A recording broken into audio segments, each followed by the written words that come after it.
There are some popular myths about dogs that simply aren't true, like when a dog licks you, they're kissing you, or that 1 human year equals 7 dog years, or even that a dog's mouth is cleaner than a human's. Let's uncover the truth about these myths. But first, let's address one of the biggest misconceptions about dogs. 1. When your dog wags its tail, it means it's happy. Yes, it can mean they're happy, but it can also be a sign of various other moods. A slow, low wag may indicate they're feeling insecure, while a fast, high wag may indicate they're feeling aggressive. Even the direction of the tail wag can be a sign of their mood. A study found that when they wag more to the right, they're feeling good about something, but when they wag more to the left, they're feeling unsettled. And here's another myth about dog behavior. 2. Dogs eat grass when they are sick. In fact, they may eat grass because they are bored or anxious, similar to how humans become restless when bored or anxious. A study found that only 22% of dogs that regularly eat grass vomit afterward, and only 8% show signs of being sick before eating grass. That said, if they are eating grass frantically or all the time, it's best to take them to the vet to check what's going on. Grass is generally harmless to dogs, but not everything they try to eat is harmless. Many people think that if it's safe for us humans to eat, then it's safe for our dogs too, but that's not always true. There are several foods that are perfectly safe for us, but dangerous for our dogs, such as chocolate, grapes, raisins, and onions, just to name a few. Your vet can help you learn what they can and cannot eat, and also help you come up with a plan to keep them healthy.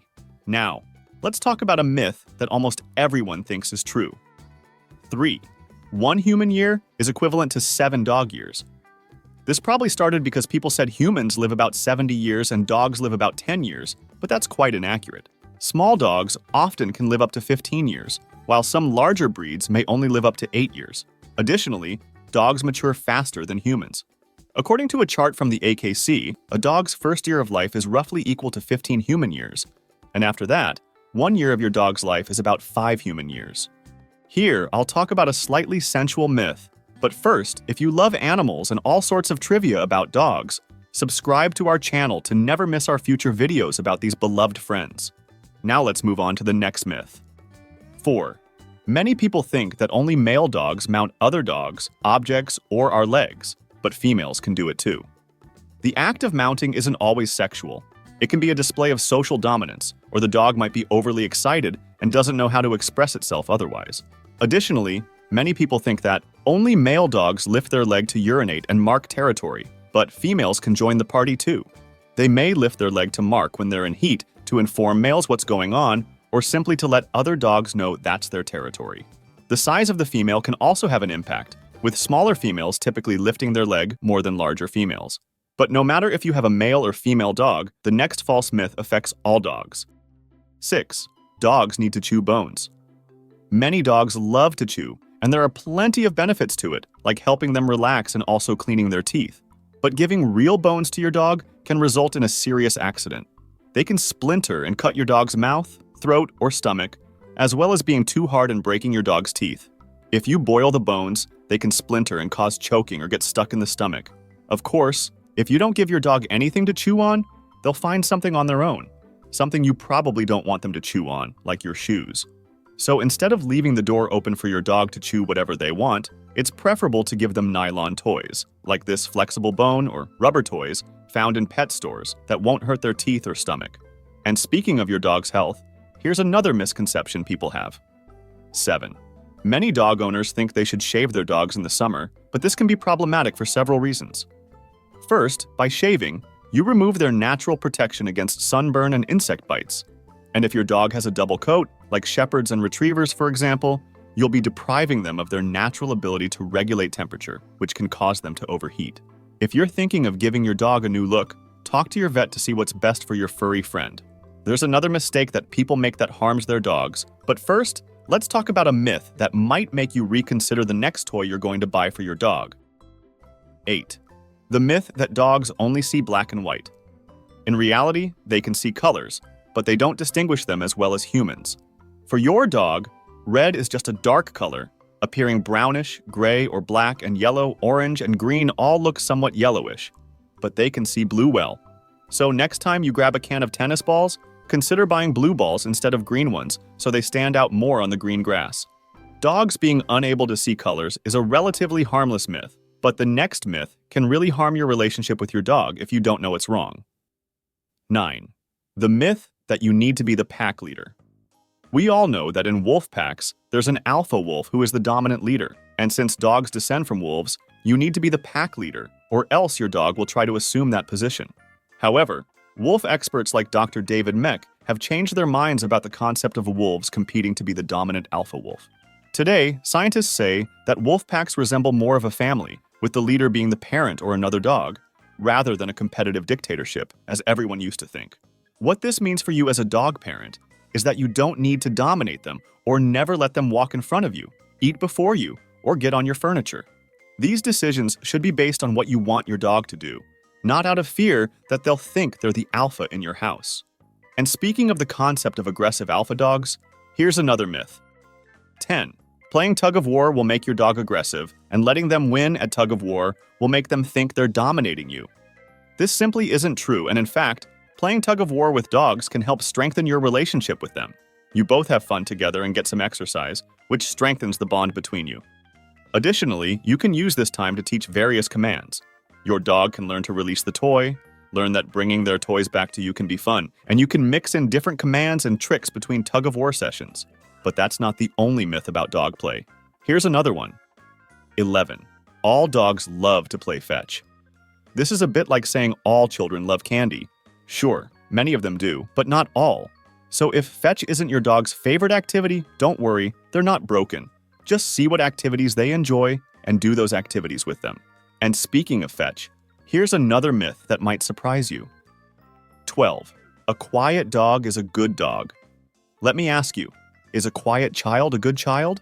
Imagine a 2-year-old child, and at the end of their birthday party, they were definitely quiet. You might think, that child isn't okay. So when you tire out your puppy physically, they may also have their moments of collapse and start getting restless or uncontrollably nipping at you. So instead of just tiring out your dog, give your furry friend an appropriate mix of physical and mental exercise. Mix in puzzle toys like Kong toys and physical activities like your walks, fetch games, and tug of war. Now, these next myths have much more at stake than just whether your dog is tired or not. The first one is that a dog's mouth is cleaner than a human's. There you go, here's the truth. They're not necessarily cleaner. The myth that a dog's mouth is cleaner than a human's is a widespread misconception that has persisted over time. While it's true that dogs lick themselves and may exhibit grooming behaviors, attributing a higher level of cleanliness to their mouths compared to humans is not accurate. Both dogs and humans harbor a vast array of bacteria in their mouths, although the specific types of bacteria may differ between the two species. While some bacteria in a dog's mouth may be beneficial or harmless to them, it's important to recognize that they can still carry pathogens that have the potential to cause illness or infection in humans. The notion that a dog's mouth is cleaner likely stems from observations of dogs licking their wounds, which may contribute to faster healing due to the presence of certain enzymes in their saliva. However, this does not equate to overall cleanliness, as a dog's mouth can still harbor bacteria from various sources, including their environment, food, and interactions with other animals. And here's a big mistake that can harm your dog. 14. When your puppy urinates on the floor, rubbing their nose in it will help prevent them from doing it again. That's not true because you're not really teaching them where to urinate. What you're teaching is that they should fear you. If your puppy urinates in an inappropriate place, it's better to clean it up with an enzymatic cleaner so they don't go back to the same spot. Then take them outside, show them where they should do their business, and praise them for going in the right place. They'll appreciate your patience, and who knows, they might even lick you, which brings us to the next myth. 15. When dogs lick you, it's their version of kissing you. I'm sorry, but if your puppy is licking your face, it might be because they're trying to make you vomit your food so they can eat it. That's what wild wolf pups, foxes, and coyotes do to their mother when she returns from a hunt. So take it as a compliment. It's like they're seeing you as their mom. But that's not the only reason dogs lick you, and it's not the only gross reason either. Dogs like salty and smelly things, so if you're sweaty, they might be trying to lick your sweat. Your dog might also lick you to pick up some leftover food on your hands or face to clean you. Or, as we all want to believe, they might be trying to show you affection by licking you. They're showing that they love you. Now, do you know why random dogs, whether stray or even with owners, always come up to you to interact and play? Some lucky humans find that they can't leave the house without attracting random dogs. Animals seem to sense these people's aura from miles away and approach them begging for treats or affection. But what gives these people such intense canine charisma? And if you don't possess this mysterious ability, how can you increase your attractiveness to dogs and start receiving some of that attention? We'll talk about everything from how you can smell to how you can dress, and much more. Let's explore 9 reasons why some people receive more canine attention than others. Number 1. Check your pockets. If you're walking down the street and notice a strange dog showing an unusual interest, especially if it seems determined to sniff you, then it might be time to start checking your pockets. When a strange dog begins to sniff around you, the most likely reason is that it thinks you have some food and is hoping you're willing to share. Dogs have an incredible sense of smell. You might think you have nothing edible with you, but if you forgot those cookies in your coat pocket or that half sandwich left in your bag from yesterday, then a dog will be able to detect it. It might not even be food that you have with you now. If you ate before heading out, the pup might also be smelling the crumbs on your coat or the scent of breakfast on your breath. Number 2. Check your scent. Food smells may be the most attractive to our furry friends, but like humans, dogs are also capable of appreciating scents for their own sake. In fact, we humans, with our relatively weak noses, enjoy the perfumes we wear on our bodies with fragrances, deodorants, shampoos, and soaps that smell of flowers, fruits, and herbs. So, imagine how much more pleasant these smells are to an animal whose sense of smell is much stronger. But surely your dog doesn't appreciate the same scents as you, right? Unless you perfume yourself every morning with sausage essence. You probably wouldn't think that conventional perfumes you're using now could be attractive to a dog, but you might be wrong. In 2022, scientists conducted a study where they exposed dogs to various scents to see which ones attracted them the most. Among the scents that caused the greatest canine delight were blueberries, blackberries, mint, roses, and lavender, all popular aromas found in many bath products and human perfumes. If you regularly use any of these common scents, you might find that you become more attractive to dogs. Number 3. Do you know the dog's caretaker well? Dogs are much more socially aware than we give them credit for. We've all heard stories of people whose dogs took a dislike to a new partner for no apparent reason, only for that person to later be revealed as abusive or unfaithful. But dogs don't just dislike those who intend to harm their guardians. They also pay attention and show extra affection to people with whom their guardians have positive interactions.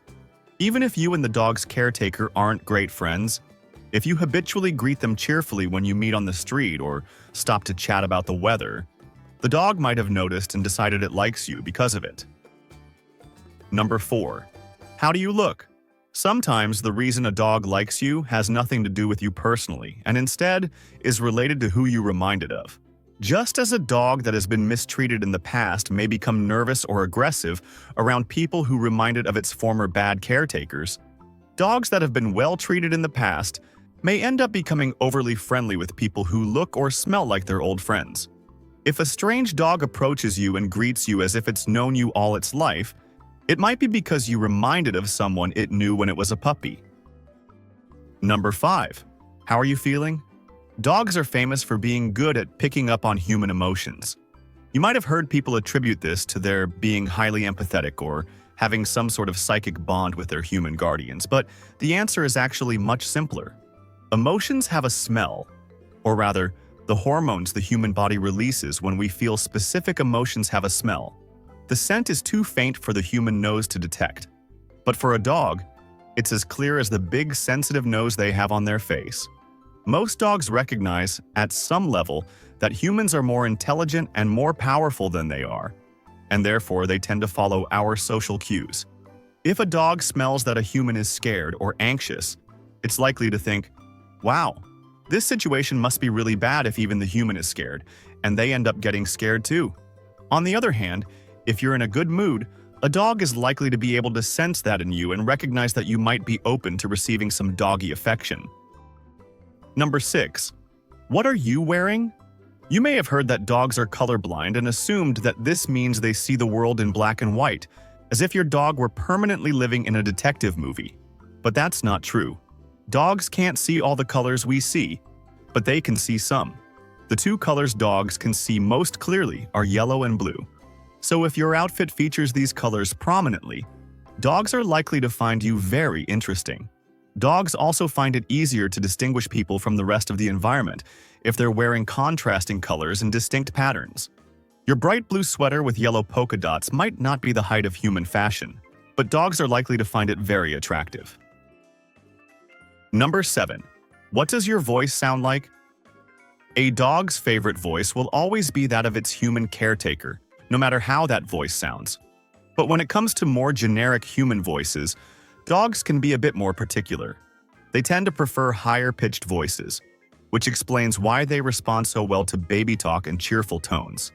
If your voice is higher-pitched and you're feeling cheerful, nearby dogs are more likely to find your voice pleasant to listen to and will want to hear more. Number 8. Are you sweating? It's a hot day. You're out running when suddenly a strange dog approaches and starts jumping on you, sniffing you, and licking your face. Are they doing this because they're proud of you for getting your daily exercise? Maybe, but it's more likely they're just after your sweat.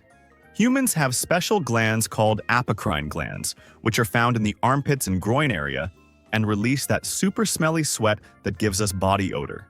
Since humans generally aren't big fans of this smell, we tend to mask it with deodorant or antiperspirant. But when intense exercise or high heat makes us sweat even more, these deodorants can stop working.